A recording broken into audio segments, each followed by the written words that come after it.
Hello everyone, today our group presents the topic of Lakota daughters, and our group members are Claire, Emily, and Irene. This is our content. First, introduction and status of MMIW and MMIWG2S. Second, the introduction of the documentary. And the last, matrilineal in indigenous society and the Red Dress Project. From the Working Group on Native American and Indigenous Studies states that this refers to a social movement and is not a new issue. A recent study by the National Institute of Justice shows that more than 4 out of 5 American Indian and Alaska Native women, 84.3%, have experienced violence in their lifetimes. While violent crimes against Native women, girls, and intersex students often go unstressed. The lack of any comprehensive data collection system hinders our understanding of the depth of crisis. According to the U.S. Department of Justice, the murder rate for indigenous women is more than 10 times the national average. These disappearances or murders are often related to domestic violence, dating violence, sexual assault, and stalking. One of the most difficult things about learning the truth about MMIW is that statistics are extremely difficult to obtain. A total of 5,712 cases of missing and murdered indigenous women, for example, are focused on people living on reservations or indigenous lands. However, it seems shocking that only 116 cases have been included in the official U.S. Department of Justice list of missing persons. We can learn that the issue is not being taken seriously at all. This issue is like an ongoing genocide that has brought about the demise of indigenous women. We are keen to deepen your awareness of this topic through our presentations and to draw the attention of all. Please remember the phrase, Black Lives Matter. So now I want to introduce this documentary. This documentary presents the story of women of Lakota.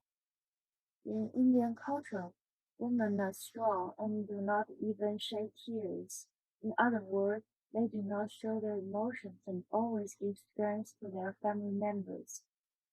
Since the Indian people used to live in a nomadic life, the woman's position in the family became particularly important. They were often the backbone of a family. Because of the invasion of American culture, many Indian people suffered from a feeling of self-loathing. They sometimes may feel unable to accept who they are and were unwilling to face their identity head-on. This led many to choose to numb themselves with alcohol or even drugs. The absence of young and middle-aged people has become an important factor in the difficulty of development of Indian people. In the United States, Indians younger than 18 years old of age make up 15% of the total Indian population. Indians have very limited job opportunity, and many of them live on very little government assistance. Clean water and a community environment are almost a luxury, and in cold weather, they have to rely on each other for warmth. Many of them live in terrible conditions, and children don't always have enough access to education. The women's community was established by a group of Indian women volunteers to help young Indian girls find a better way to live their lives and fulfill their aspirations. Because girls are subject to more injustice than boys, more vulnerable to unwanted pregnancy, more likely to be dropped out of school, and more likely to have to carry the burden of an entire family. Indian girls need relatively more help. Female volunteers will provide them with food, guidance, and help them reach their dreams.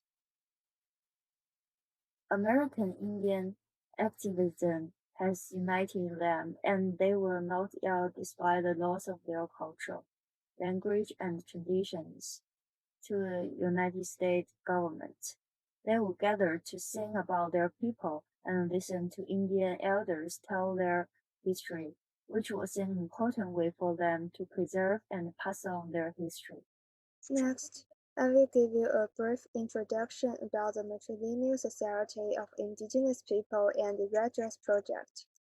The first to introduce the concept of matrilineal society was the Swiss scholar Johann Betroffen, who argued that in earlier primitive societies, mothers played a dominant role and women have high status.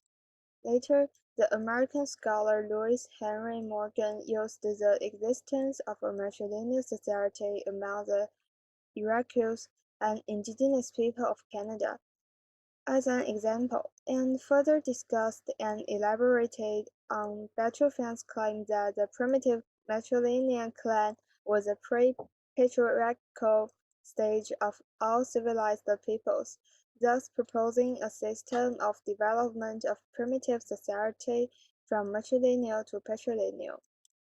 There are still a few tribes that retain their traditional matrilineal society, such as the Chamorro, whose women have a very high status. However, there are many indigenous women who are suffering from violence and discrimination, and the Red Dress Project is about this. The Red Dress Project is an aesthetic response to the more than 1,000 missing and murdered indigenous women in Canada. The project focuses on issues related to the disappearance or murder of Indigenous women across Canada and is then an installation based on an aesthetic response to this critical national issue. The installations were installed in public spaces across Canada and the United States as a visual reminder of the staggering number of women who have been murdered. Through this installation, it hoped to draw attention to the gendered and racialized nature of violent crimes against Indigenous women, and to be able to evoke some sense of presence through such markers.